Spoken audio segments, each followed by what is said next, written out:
inspire you to give. So if you already give 10%, so now you know that now it was the 30, 60, and 100 now. Amen.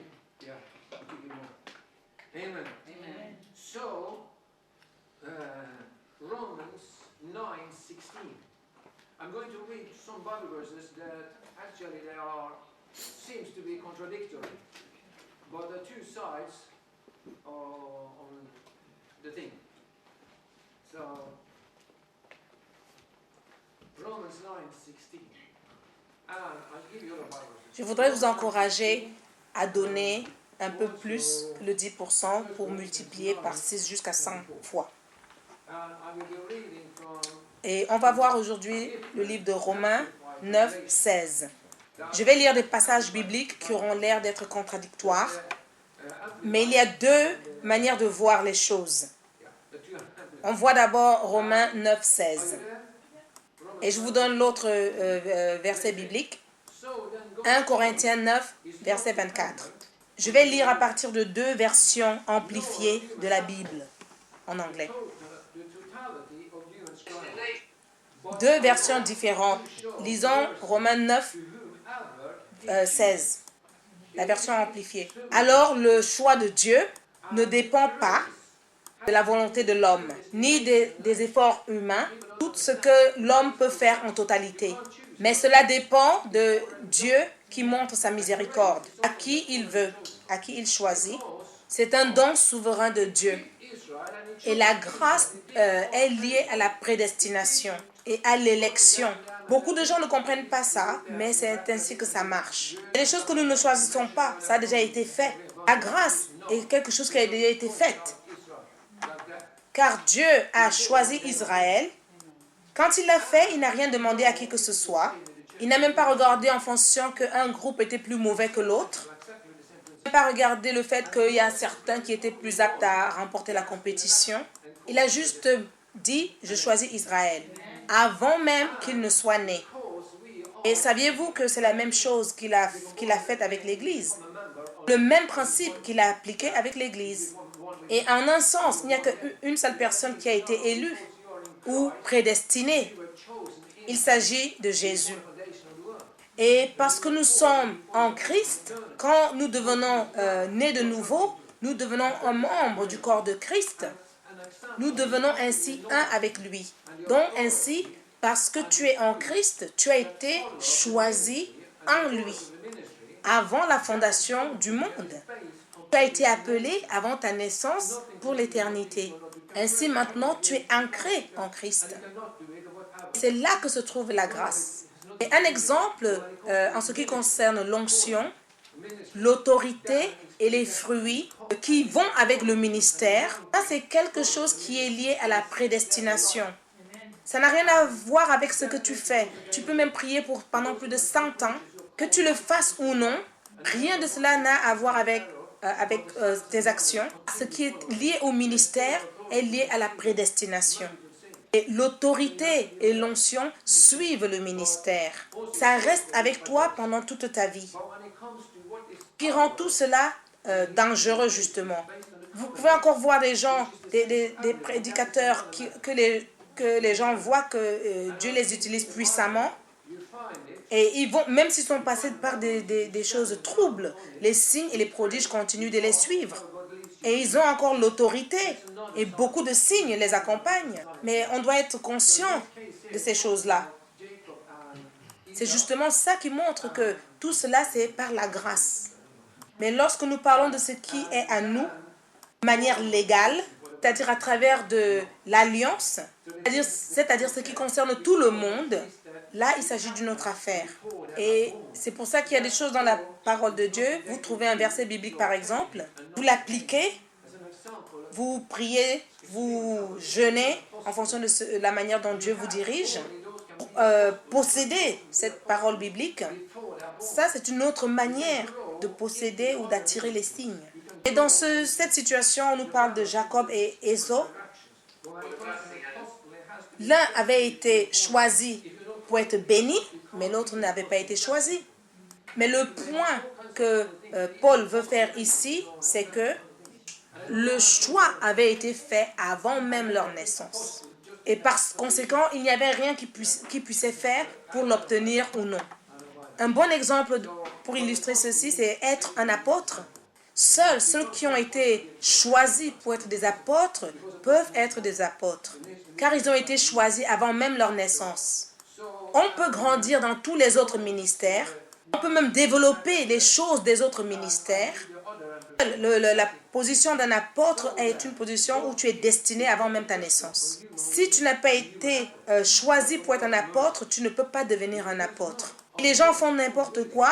Il y a même des gens qui ont des bagues pour s'appeler apôtres. Et d'autres mettent même des signes ou des pancartes à leur porte pour dire qu'ils sont apôtres. Ce n'est pas ainsi. L'apôtre signifie celui qui a été envoyé. Donc, tu ne peux pas être un apôtre et être au même endroit tout le temps. C'est impossible. Car être un apôtre, ça veut dire que tu as été envoyé. Maintenant, nous allons lire une deuxième version du livre de Romains 9, verset 16. De la version anglaise amplifiée classique. Le don de Dieu ne dépend pas de la volonté humaine, ni de l'effort humain. Ça dépend de la miséricorde de Dieu. Ça ne dépend pas de la volonté de quelqu'un, ni des efforts que quelqu'un fait, comme quand il court pour une course. Et tout cela dépend de Dieu qui a miséricorde sur lui. Et je voudrais relier ceci au fruit de l'esprit, au fait de marcher en esprit et à la sanctification. C'est de ça qu'il s'agit ici. Je vais m'expliquer. Il y a la différence entre marcher en esprit et produire les fruits de l'esprit. Et aussi la sanctification, ainsi de suite. Mais il y a aussi l'autre part qui consiste à résister au diable, prendre les territoires et à faire les combats spirituels. Quand on parle de la première partie, il ne faut certainement pas qu'on confonde les choses. Dans la première partie, il faut que tu meures d'abord, que tous tes efforts cessent d'abord pour que tu puisses avoir la victoire. Tant qu'il y a quelque chose que nous voulons faire avec notre pouvoir naturel, notre nature qui n'est pas crucifiée, notre personnalité, nos activités, tout ce qui nous pousse à essayer de porter du fruit, tout ce qui nous pousse à essayer de marcher dans la victoire, cela ne marchera pas. Tu ne pourras pas ainsi avoir l'expérience totale de marcher en esprit et dans la victoire. Donc, il faut que tu arrives au niveau où tu fais l'expérience totale de la grâce. Dans ce contexte-ci, précisément.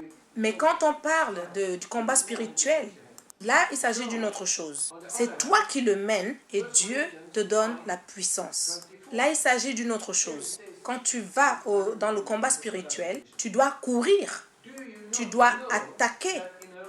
Tu ne t'assois pas là et tu te dis peut-être que mon homme naturel n'est pas totalement crucifié. Alors, je ne peux pas résister au diable. Ça, ce serait la folie. Quand tu mènes le combat spirituel, là, tu dois être actif et tu dois même être agressif. Et cela doit être lié à ta volonté et aussi à ta course. Par contre, quand il s'agit de marcher dans la victoire et pour produire les fruits de l'esprit, là, il s'agit d'une autre chose. C'est pour expliquer qu'il y a les dons et la grâce de Dieu et tout cela est lié au choix de Dieu, au signe de Dieu. Bien sûr, on peut dire beaucoup plus de choses à propos de ceci. Maintenant, nous allons regarder 1 Corinthiens 9, 24. Je lis encore une fois une version amplifiée de la Bible anglaise. Ne savez-vous pas que ceux qui courent dans le stade courent tous, mais qu'un seul remporte le prix? Courez-vous de manière à le remporter? La version anglaise insiste alors, courez? Cours, est-ce que tu entends ça? Nous apprenons à marcher avant même de savoir nous asseoir. Et ça ne marche pas. Nous ne savons même pas encore marcher convenablement parce qu'on essaie avec nos propres efforts. Et la Bible nous dit de courir. Tu ne sais même pas encore marcher convenablement, mais on te demande de courir. Donc, il y a un défi là. Et d'une part, cela ne dépend pas de la volonté de celui qui court. Il y a un appel à prendre la décision de courir d'autre part. J'espère que tu comprends bien ceci. Cela a l'air contradictoire, mais il faut voir les différentes étapes par lesquelles nous passons. Ce sont les étapes par lesquelles nous passons pour faire l'expérience de la mort de Jésus, la résurrection de Jésus, pour nous asseoir avec lui dans les lieux saints. Ce sont les étapes par lesquelles nous passons, des choses qui doivent se passer à travers nous. Donc, il s'agit de ces différentes étapes qui doivent passer, par lesquelles nous devons passer. Nous allons maintenant lire Jean, chapitre 15, qui parle de Jésus qui est l'arbre et nous sommes les branches. Ce verset peut être difficile à comprendre. Il peut aussi engendrer des mauvaises conceptions, de mauvaises compréhensions et donc une mauvaise interprétation. Mais je vais vous donner un signe, un indice. Les œuvres de la loi ne sont pas un contraste par rapport aux œuvres de la grâce. Ceci ne nous parle pas des œuvres de la grâce, absolument pas. Les œuvres de la loi, ce sont nos propres efforts, ce que nous faisons avec notre propre force. Ainsi, les œuvres de la loi sont en contraste avec les fruits de l'esprit. Car une œuvre est totalement différente d'un fruit. Une œuvre, c'est ce que tu fais, c'est ce que tu produis. Or, un fruit peut pousser tout seul. Est-ce que vous comprenez bien les choses là? Il faut bien comprendre cela pour ne pas être confus. Et vous savez que nous ne sommes pas sous la loi. Ce qui veut dire qu'on n'a pas à essayer de plaire à Dieu à travers nos propres efforts et notre énergie ou notre force. Ça, c'était le principe de la loi.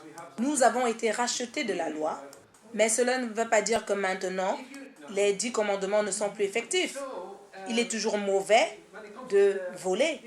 Il est mauvais de tuer. Pareil, la Bible dit dans le livre d'Éphésiens que si tu honores ton père et ta mère, tu vas vivre longtemps. Les commandements n'ont pas été ôtés. Par contre, nous ne vivons pas avec les principes de la loi. Car le principe moral de Dieu n'a pas changé. Donc, on ne doit pas vivre selon un principe inférieur parce que nous avons la grâce, ni vivre selon les principes de la loi. Tout cela rend beaucoup de gens confus, car beaucoup marchent comme les chevaux avec des œillères. Tu sais, avec des œillères, tu ne peux pas voir grand-chose. Et je crois que beaucoup d'entre nous, nous avons des œillères, surtout quand nous lisons la parole de Dieu. Donc, pour revenir à Jésus qui est la vigne, c'est l'arbre qui produit le raisin. Et c'est avec ce raisin qu'on fait du vin. Ce genre d'arbre dans la Bible est appelé la vigne. Et parfois, il faut bien comprendre certaines choses pour ne pas être confus. À savoir que quand Jésus était sur terre, il y a beaucoup de choses qu'il a dites qui sont actuelles pour nous aujourd'hui, qui sont dans l'alliance pour nous aujourd'hui. Mais ce n'est pas tout ce qu'il a dit qui s'y applique, car il a d'abord été envoyé pour les brebis perdues d'Israël. Il n'a pas été envoyé aux païens. Et la nouvelle alliance n'a pas d'effet avant sa mort. Donc, à ce moment précis, Jésus s'adresse au peuple juif sous l'Ancien Testament, sous l'Ancienne Alliance. Il y avait des gens à cette époque-là qui avaient la crainte de Dieu et qui étaient déjà sur leur chemin vers le ciel, mais ils étaient sous l'Ancienne Alliance. Par exemple, Anna, la prophétesse. Ces gens étaient déjà sur leur chemin vers le ciel, mais ils étaient déjà dans l'Alliance. Par contre, ils n'étaient pas dans la Nouvelle Alliance. Il y avait des gens qui avaient la crainte de Dieu, même sous l'Ancienne Alliance. Donc, quand Jésus parle de la vigne ici, comme il avait été envoyé aux brebis perdues d'Israël et non pas aux païens, la nouvelle alliance qu'il venait établir n'avait pas encore commencé à cette époque-là. Ainsi, ce qui se passe ici, c'est qu'il est en train de parler aux gens qui sont sous l'ancienne alliance. Mais il y a des gens qui vont un peu trop loin quand ils découvrent quelque chose. Certains disent que oui, Jésus, comme l'ancienne alliance était encore valable à cette époque-là, alors on doit rejeter tout ce qu'il a dit ici. Et ça ne nous concerne pas. Ça, ce n'est pas une bonne pensée. Il y a beaucoup de choses qui s'appliquent à nous. Il faut bien regarder les choses dans le contexte. Qu'est-ce qui s'applique à quoi? Il y a par exemple des gens qui ont enlevé la prière du Seigneur parce qu'ils pensent que Jésus l'a dite sous l'ancienne alliance, sous la loi. Et que c'est à ce moment-là qu'il a dit, si tu ne pardonnes pas, tu ne seras pas pardonné. Et que cela n'a rien à voir avec la grâce et la miséricorde du de la nouvelle alliance. C'est une mauvaise compréhension de la parole. Car il parlait aux gens qui étaient sous l'ancienne alliance, mais cela reste valide dans la nouvelle alliance. Mais on doit voir les choses sous un autre angle. Car dans l'ancienne alliance, si tu ne parvenais pas à pardonner aux autres, comme Jésus l'a dit, alors tu n'étais pas pardonné toi aussi. Si tu venais à Christ et que tu n'as pas pu pardonner quelqu'un, tu n'étais pas pardonné. Tu allais en enfer. Ce n'est pas correct. Car ce qui se passe, c'est que quand nous venons à Jésus, Jésus est pardon en premier. Et c'est le pardon qu'il nous donne, qui nous donne justement le pouvoir, la puissance de pouvoir pardonner quelqu'un d'autre. Il te sera difficile de pardonner les autres tant que Jésus ne t'a pas pardonné. Il faut bien comprendre cela. C'est pour cela qu'on a besoin de comprendre cela avec le Saint-Esprit à la lumière de la nouvelle alliance. Ce dont je parle là, c'est un problème théologique. Peut-être que vous ne l'avez pas encore rencontré ce genre de problème, mais un jour vous ferez face à cela. Mais je ne veux pas que vous soyez confus. Il faut que tout soit clair pour vous. Maintenant, le livre de Hébreux 16 à 17, vous voyez, je n'invente pas ces choses. La nouvelle alliance n'était pas encore valide quand Jésus était sur terre. Hébreux 9, versets 16 à 17, je lis la version amplifiée en anglais. Car là où il y a un testament, il est nécessaire que la mort du testateur soit constatée. Un testament, en effet, n'est valable qu'en cas de mort, puisqu'il n'a aucune force tant que le testateur vit. Quand Jésus s'est écrié, tout est accompli. Ainsi, cette loi est devenue effective de manière légale. C'est alors que les choses pratiques ont commencé et le Saint-Esprit devait arriver, ainsi de suite. Mais avant cela, rien de tout cela ne pouvait se passer. Et il y a des gens qui repoussent toutes les promesses dans le futur, au paradis.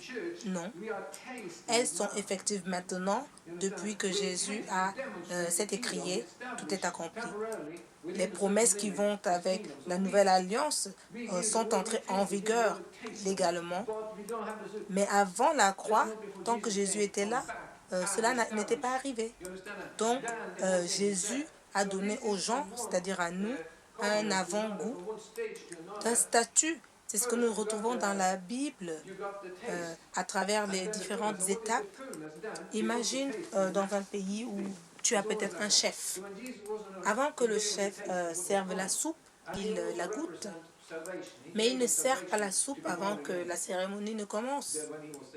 Ainsi, pendant le millénaire où Jésus va régner, pendant 1000 ans, et ceux qui seront allés au bout vont régner avec lui, jusqu'à cette étape-là, ce qui se passe, c'est que les pouvoirs et les autorités qui occupent nos territoires, nous, en tant qu'Église, nous avons un avant-goût de ce qui va se passer aujourd'hui. Nous sommes là pour démontrer le royaume de manière temporaire et dans une certaine limite. Nous sommes là pour montrer au monde un avant-goût du royaume. Et c'est pour cela que pour l'instant, nous ne pouvons pas avoir la soupe. La soupe ne sera pas là avant le retour de Jésus-Christ. Avant le retour de Jésus pour s'établir. C'est là que tout sera fait.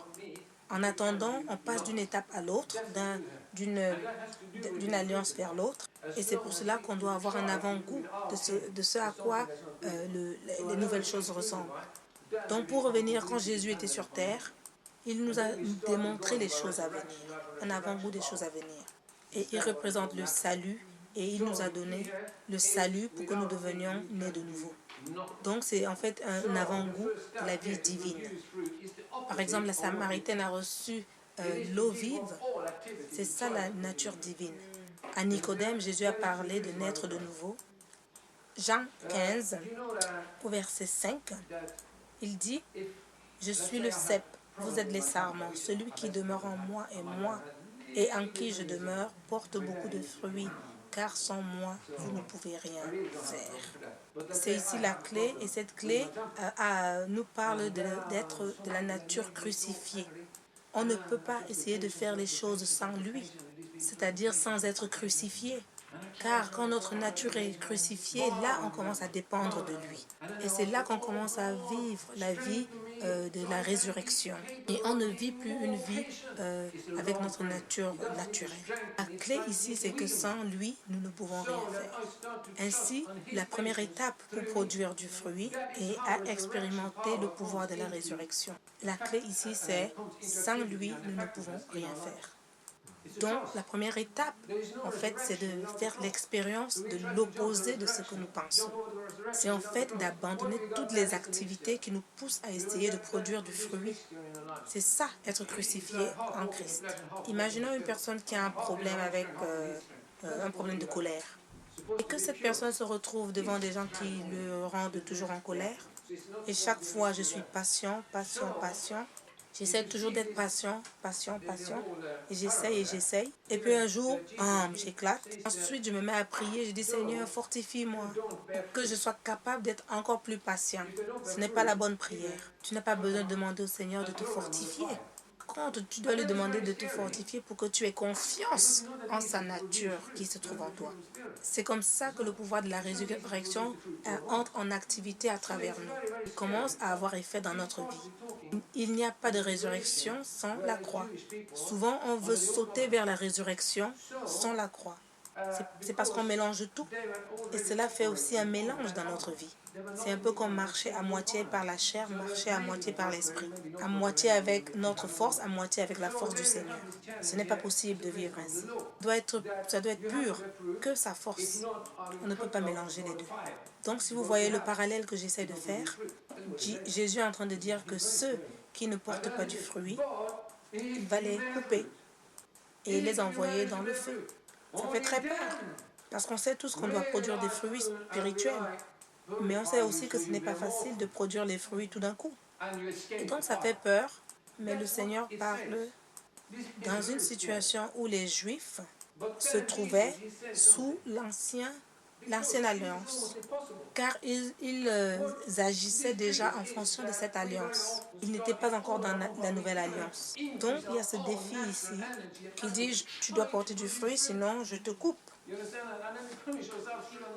Si tu ne portes pas du fruit, tu vas directement en enfer. C'est ce qui est écrit. Mais ensuite, le Seigneur dit, mais si tu portes du fruit, si tu parviens à porter du fruit, alors je vais te purifier pour que tu portes encore plus de fruits, afin que tu échappes au feu. C'est ce que dit la parole. C'est vrai, c'est effrayant. Mais Jésus dit quelque chose. Car ceci est totalement impossible. Car nous avons tendance à toujours vouloir utiliser notre propre force pour essayer de produire du fruit. Et nous nous punissons encore plus, car nous devons porter du fruit. Sinon, nous irons en enfer. Et on relâche beaucoup d'énergie et de force naturelle à essayer de plaire à Dieu. Cela nous rend frustrés. Ça nous cause même des problèmes. Nous savons ce qui est juste, ce qui est bon. Nous savons que la loi est bonne et nous connaissons les principes de Dieu. Et puis Jésus dit, mais toi, tu as déjà été purifié. Tu as déjà été lavé. Lavé. C'est-à-dire que les impurités ont été ôtées de toi. C'est un peu comme quand il y a un arbre, un pommier, et qu'on enlève une pomme. On la nettoie, ensuite ça produit de plus grandes pommes. On va ôter les choses de notre vie. Jésus dit que nous avons déjà été nettoyés à cause de la parole qu'il nous a donnée. Mais de quelle parole parle-t-il? Ce n'est pas la parole de Moïse. C'est la parole de la nouvelle alliance, celle du salut, de la vie éternelle. C'est celle qui nous dit que nous avons la vie en Dieu, nous sommes une nouvelle créature. C'est de ça qu'il parle dans ce passage. Ce qui se passe, c'est que quand nous recevons Jésus-Christ, nous sommes lavés par la parole de l'évangile. Nous sommes lavés et purifiés et nous devenons totalement pur. Du coup, dès que nous devenons nés de nouveau, parce que c'est uniquement ce qui est 100% pur qui parvient à arriver au paradis. S'il y avait encore un petit péché en nous, on n'irait pas au paradis. Et dès qu'on devient né de nouveau, tout est nettoyé directement. Et là, on a l'exemple de Pierre. Vous savez, Jésus, il voulait laver les pieds de ses disciples. Et Pierre est devenu si excité qu'il a dit, « Oh Jésus, ne lave pas seulement mes pieds, lave tout mon corps aussi. » C'est un peu comme nous. Tous les jours, nous disons, « Oh Jésus, je vais être sauvé une fois de plus, sauvé une fois de plus, sauvé encore et encore. Relave-moi une fois de plus. » Et on va dans des réunions de réveil, des réunions qui sont en fait pour les gens qui ne sont pas encore chrétiens. Et puis un évangéliste appelle les gens pour qu'ils viennent devant, pour qu'ils prient pour eux, qu'ils donnent leur vie à Christ. Et on voit aussi des chrétiens avancer pour être sauvés une fois de plus. Alors, comme si on n'était pas sauvés depuis. Vous voyez cela? C'est pourquoi Jésus a dit à Pierre, non, non, non, non, non, non. Ce n'est pas nécessaire. Parce que ceux qui ont déjà été lavés, ils sont entièrement purs. C'est pour ça qu'ils n'ont besoin de laver que leurs pieds. C'est pourquoi le genre de purification que nous avons besoin, une fois que nous sommes devenus chrétiens, lorsque nous avons péché, et aussi contre les influences de ce monde, ce n'est plus d'être lavé de la tête jusqu'aux pieds. C'est en fait que nos pieds soient de temps en temps relavés. C'est pour ça que la Bible dit que si on confesse nos péchés, il est juste et il va nous pardonner nos péchés. Donc ce verset ne veut pas dire qu'on recommence tout à zéro. Car quand tu as péché, de toute façon, ta conscience n'est pas posée, n'est pas tranquille. C'est de ça qu'on parle. De toute façon, il n'y a plus de condamnation pour ceux qui sont en Christ. Je vais vous expliquer quelque chose. Regardez un enfant. En principe, quand un enfant est né, il est parfait. Sauf s'il y a des anomalies. Par exemple, il peut naître avec la tête cassée ou je ne sais pas, quelque chose qui se passe.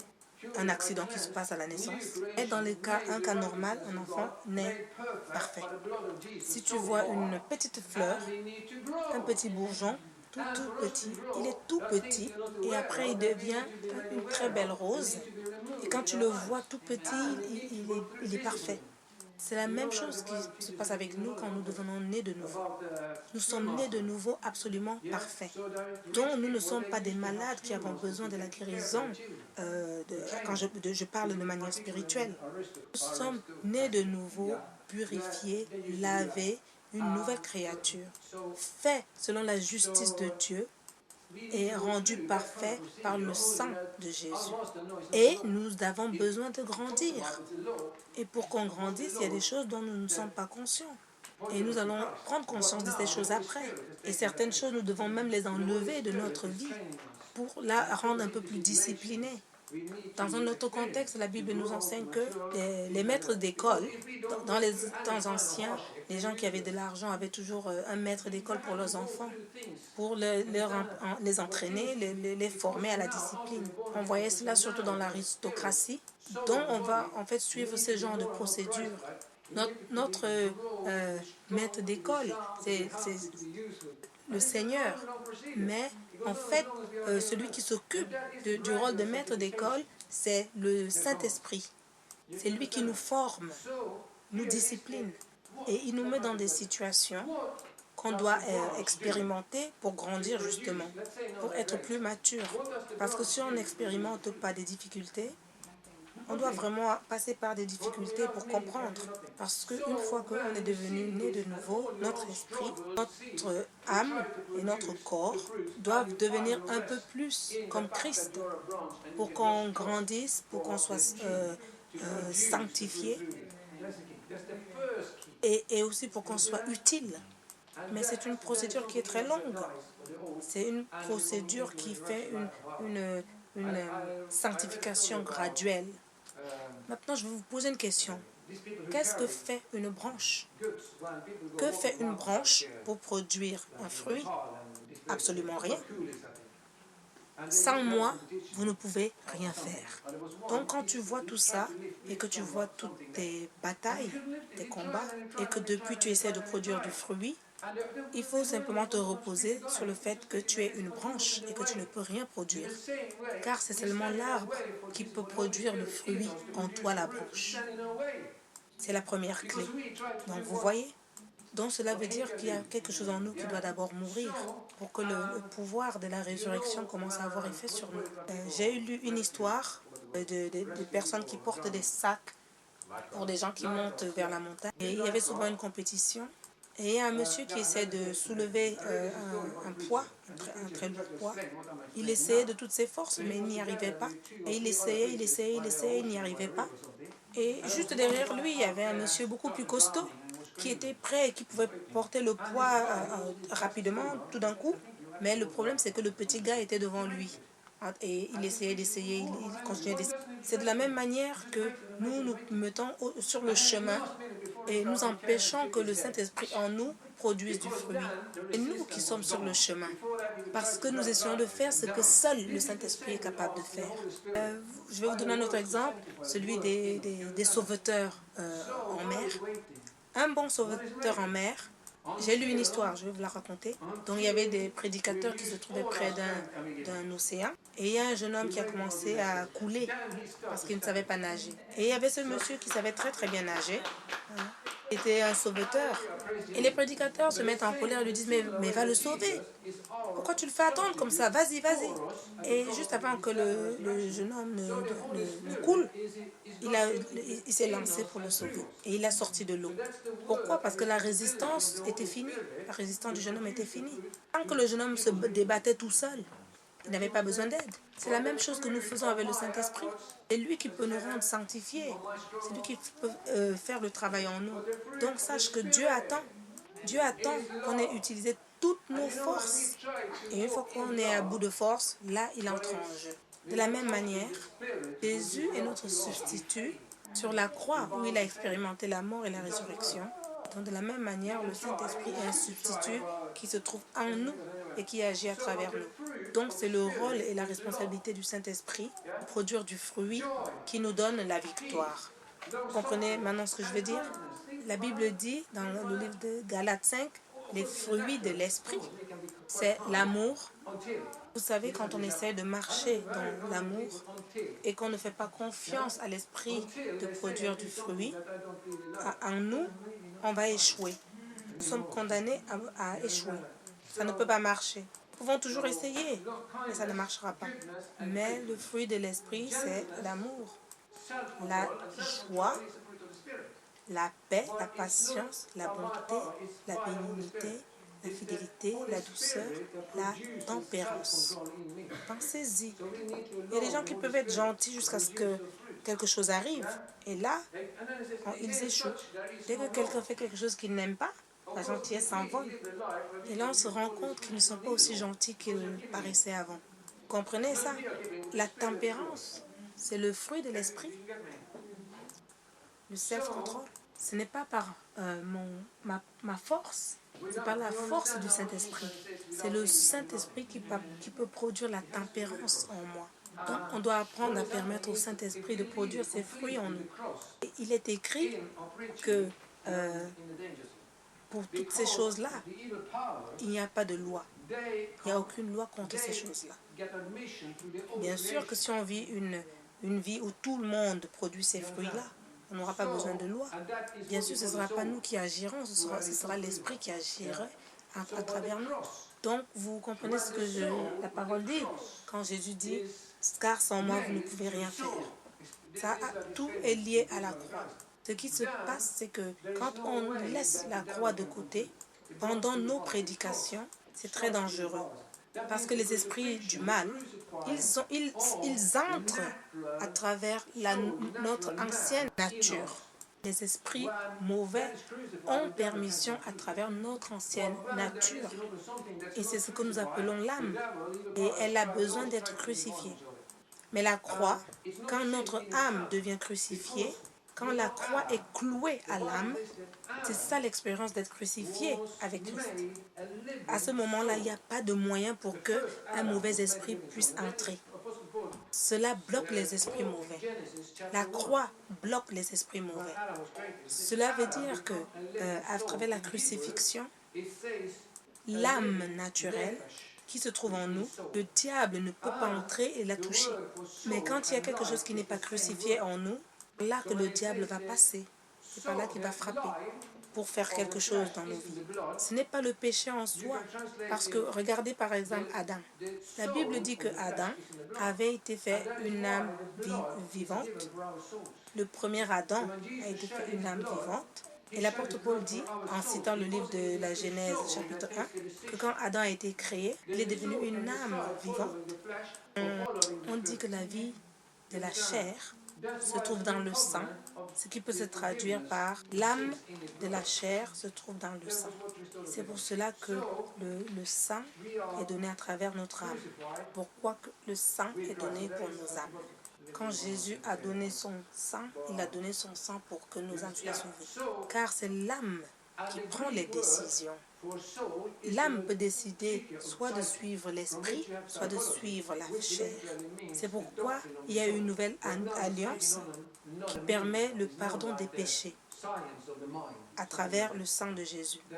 Donc, nous sommes crucifiés avec Christ. Aussi, le mot grec pour âme, c'est psyché. C'est à partir de ce mot qu'on a le mot psychologie, qui veut dire littéralement la doctrine de l'âme. Maintenant, il a pris une autre signification, c'est-à-dire la science de la pensée. La psychologie veut dire la logique de la pensée. La logique de l'âme, c'est-à-dire la doctrine de l'âme. Le premier Adam a été fait une âme vivante. Mais le dernier Adam, à savoir Jésus-Christ, à sa résurrection, et nous qui sommes ressuscités avec lui, nous sommes devenus ceux qui donnons la vie. Le mot grec pour cela, qui traduit le mot esprit ici, ce n'est plus psyche, ce n'est plus l'âme, c'est le mot noïma qui en grec signifie esprit. C'est le mot grec qui signifie esprit, noïma. Donc quand on dit le Saint-Esprit, on dit le Saint Noïma. Ça veut dire que ceux qui sont nés du Noïma sont ceux qui sont nés en esprit. Tout comme on dit ceux qui sont nés de la chair sont ceux qui appartiennent à la chair. Donc là on parle des choses spirituelles en opposition aux choses de l'âme. Et ce qui se passe, c'est qu'une fois qu'on est né de nouveau, à travers différentes expériences de la mort et de la crucifixion de l'âme, c'est là que notre esprit va commencer à dominer. C'est là. Et nous avons un problème parce que le Seigneur nous appelle à porter les fruits de l'esprit et de marcher dans la victoire. Or, nous avons ce problème avec nous. Mais il existe une autre loi avec nous que nous avons qui se trouve dans notre esprit. Car quand nous sommes nés de nouveau, dans notre esprit, nous avons reçu la nature divine. Et il y a un mot grec qui exprime cette vie de Dieu.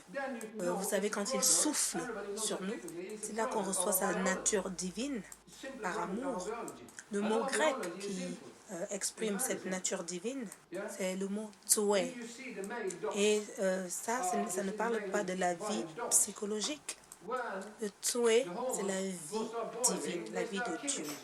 C'est la vie de la résurrection. Et cette vie-là a une nature. Et cette nature est dans notre esprit. Elle devient partie intégrante de notre esprit. C'est pour ça que la Bible parle d'un nouvel esprit. Mais là, il s'agit d'esprit avec un E minuscule dans la Bible. Donc quand on regarde bien dans la Bible, là, on va voir que c'est un E minuscule. C'est notre esprit qui est né de nouveau. Là que nous recevons la vie de Dieu. Il ne s'agit pas simplement du Saint-Esprit en ce sens-là, car nous avons aussi notre esprit à nous, et notre esprit doit devenir un avec le Saint-Esprit. Car notre esprit à nous doit participer de manière commune avec le Saint-Esprit. C'est ainsi que nous allons produire les fruits de l'esprit. Donc, cette vie en nous, elle a une nature. Et il y a aussi une loi tout comme la loi de la gravitation, comme je viens de le dire tout à l'heure. Et cette nature, c'est elle qui va t'apprendre à aimer ton voisin, à aimer ton frère, à t'aider à ne pas pécher, à faire des choses qui ne sont pas mauvaises. Et le pouvoir que nous avons à travers cette vie est beaucoup plus fort, beaucoup plus important que le pouvoir de notre chair, le pouvoir du péché qui se trouve en nous. Alors, ce que nous avons à faire, en fait, c'est d'arrêter de combattre, de lutter, de nous stresser, mais de commencer à faire confiance à la puissance de la vie qui se trouve en nous. Je ne suis pas très bon pour mettre les choses en pratique, mais j'ai lu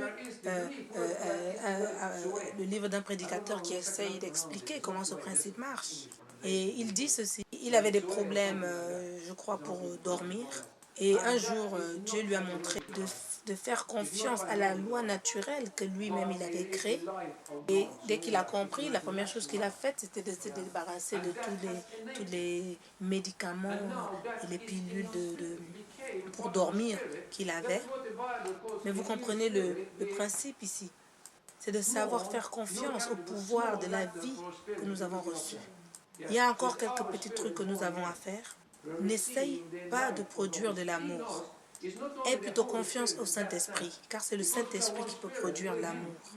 Et quand nous faisons confiance au Saint-Esprit, pour qu'on essaye d'aimer nos frères, et qu'on essaye d'aimer les uns les autres, et marcher en esprit, quand on essaye de faire confiance au Saint-Esprit pour être gentil et faire des choses bien, parfois on se retrouve dans des situations où nous sommes tentés à travers notre chair.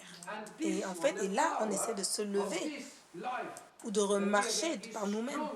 Mais par contre, qu'est-ce qu'on devrait justement faire?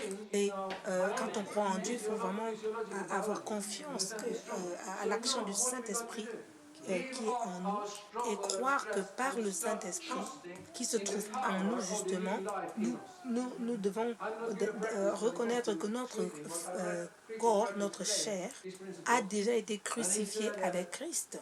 Et aussi reconnaître que nous avons été ressuscités avec Christ. À ce moment-là, nous allons faire le choix d'aimer. Et là, nous allons pouvoir faire le choix de choisir l'esprit et de ne pas choisir la chair. C'est pour cela qu'il est dit dans le livre de Romains 8, verset 1, plutôt verset 5, car en effet, ceux qui vivent selon la chair s'affectionnent aux choses de la chair, tandis que ceux qui vivent selon l'esprit s'affectionnent aux choses de l'esprit. Bien entendu, il ne s'agit pas du Saint-Esprit qui vient au jour de la Pentecôte. Il s'agit bien du Saint-Esprit qui se trouve en nous, qui vit en nous. Il y a une très grande différence entre le Saint-Esprit qui vient à la Pentecôte et celui qui vit en nous. Parce que le Saint-Esprit vit de manière constante à l'intérieur du croyant. Vous savez, vous avez ce sentiment en vous. Vous pouvez aller dans une réunion de prière, qu'il y ait une onction ou non. Tu peux même avoir des maux dedans, ou même les choses vont très très mal pour toi.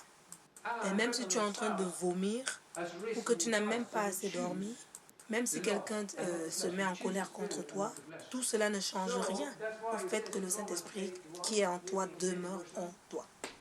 Mais la Bible nous dit que si par l'Esprit, tu parviens à faire mourir les actions de ton corps, de ta chair, alors tu vas vivre. Donc, en fait, c'est le même esprit. Et c'est avec cet esprit, ce Saint-Esprit qui a toute la puissance, tout le pouvoir. C'est à travers lui que nous pouvons justement tirer notre propre force. Et justement, c'est par cet esprit-là, si nous pouvons mettre à mort, c'est-à-dire parvenir à crucifier les œuvres de la chair, les choses que notre chair veut que nous fassions, nous pourrons vivre. Qu'est-ce que cela signifie? Cela signifie tout simplement que lorsque nous choisissons de choisir l'esprit et de mettre à mort les œuvres de la chair, ce qui se produit au fond de nous, en fait, c'est que l'esprit de la mort prend moins en moins de place dans notre vie. et la nouvelle nature prend de plus en plus de place dans notre vie. Mais quand on veut se battre contre le temps ou qu'on fasse l'opposé, quand nous choisissons la chair plutôt que l'esprit, nous amenons la mort en nous. Et à ce moment-là, l'ancienne nature en nous prend de plus en plus de place. Elle grandit encore plus. Et elle commence à faire de réduire la nouvelle nature qui était déjà pourtant en nous. Donc, en fait, tout n'est qu'une affaire de choix. Bien sûr, il ne s'agit pas de devenir comme des robots, car nous avons toujours notre volonté, et notre volonté, elle est là pour que nous puissions faire des choix. Je vais lire le livre de Romains au chapitre 8, verset 2, pour vous permettre de comprendre un tout petit peu ce dont nous sommes en train de parler concernant la nouvelle nature, la nouvelle vie que nous avons reçue en Christ. Donc, Romains 8, verset 2. Ce verset dit, « En effet, la loi de l'esprit de vie en Jésus-Christ m'a affranchi de la loi du péché et de la mort. » Ici, le mot « vie » est traduit par le mot grec « tsué ». Remarquez que c'est écrit au passé, « m'a affranchi ». La loi du péché et de la mort, j'ai déjà été affranchi de cette loi. Vous voyez, la loi du péché, quand nous nous rappelons des commandements de Dieu, cette loi s'applique à notre chair, c'est-à-dire la nature morte en nous. Cette chair qui est totalement incapable d'accomplir la loi. Et l'esprit nous a justement affranchis de cette loi. C'est-à-dire l'esprit de la vie en nous, en Jésus. La nouvelle nature que nous donne le Saint-Esprit et qui se trouve en nous, nous a affranchis du pouvoir de la loi et des principes du péché, de la mort qui se trouve dans mon corps, dans mon corps naturel. C'est pas génial ça? Ça, c'est la solution. Maintenant, nous allons prendre Éphésiens 5, verset 6. Je sais, aujourd'hui, mon enseignement n'est pas très dynamique. Et parfois, il nous faut des enseignements bibliques. Ce sera notre dernier verset biblique aujourd'hui. En fait, il s'agit de Éphésiens 5, verset 16, qui dit « Rachetez le temps, car les jours sont mauvais ». Ceci veut dire quoi? Dans un certain sens, pour qu'on puisse avancer, il y a toujours un prix à payer. Et le prix à payer, c'est le temps. Il faut bien le comprendre. C'est toujours le temps, parce que parfois, nous pouvons marcher en esprit et alors qu'on arrête de courir. Il faut qu'on apprenne à racheter le temps. Ce qui veut dire que pour grandir, il faut qu'on apprenne à faire la priorité. Il faut savoir ce qui est prioritaire. Il faut faire des priorités pour pouvoir avancer, pour pouvoir augmenter, grandir. Pour devenir mature, il faut racheter le temps. Il faut qu'on donne un peu plus de notre temps à Dieu pour que nous soyons, pour notre propre développement personnel et pour arriver à comprendre les choses qu'il veut nous montrer. Donc maintenant, vous savez ce que c'est que de marcher dans la victoire et comment produire les fruits de l'esprit. Car cela est lié au fait de se reposer et de faire confiance à la grâce et à l'esprit du Seigneur qui se trouve en nous. Toutefois, nous sommes dans un temps de combat spirituel. Nous combattons l'ennemi. Nous devons résister pour qu'il n'occupe pas tout notre territoire. Donc on ne va pas s'asseoir et attendre que nous devenions parfaits, que nous marchions totalement en esprit, qu'on soit sûr et certain à 100% de notre victoire avant de commencer à entrer dans le combat spirituel. Il ne faut certainement pas attendre que tout cela arrive. Parce que si tu le fais, c'est l'ennemi qui va marcher sur toi. Car les portes du séjour des morts ne doivent pas prévaloir contre l'Église. Cela est lié au pouvoir de la mort. Un jour, j'ai lu cette définition de la mort et cela disait que la mort, c'est une passivité complète. Une passivité complète. Il y a une forme de passivité qui est bien, c'est la passivité de l'homme naturel, qui est dans l'attente de la nouvelle nature, du nouvel homme.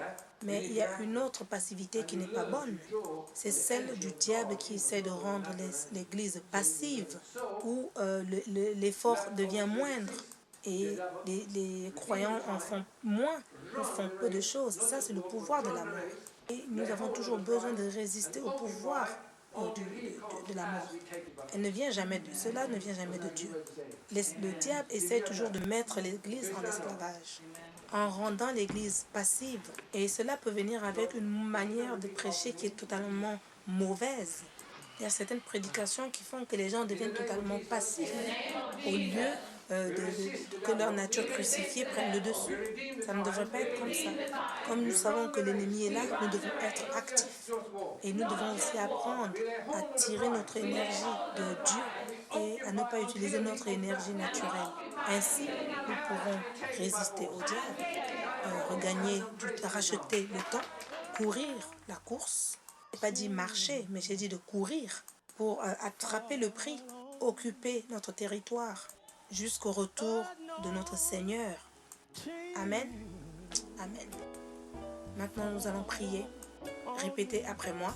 Au nom de Jésus, nous résistons au diable, nous rachetons le temps, nous courons la course, nous ne faisons pas que marcher, nous saisissons notre prix et nous occupons les territoires jusqu'à son retour. Et nous prenons ce qui est à nous par la force. Au nom de Jésus. Amen.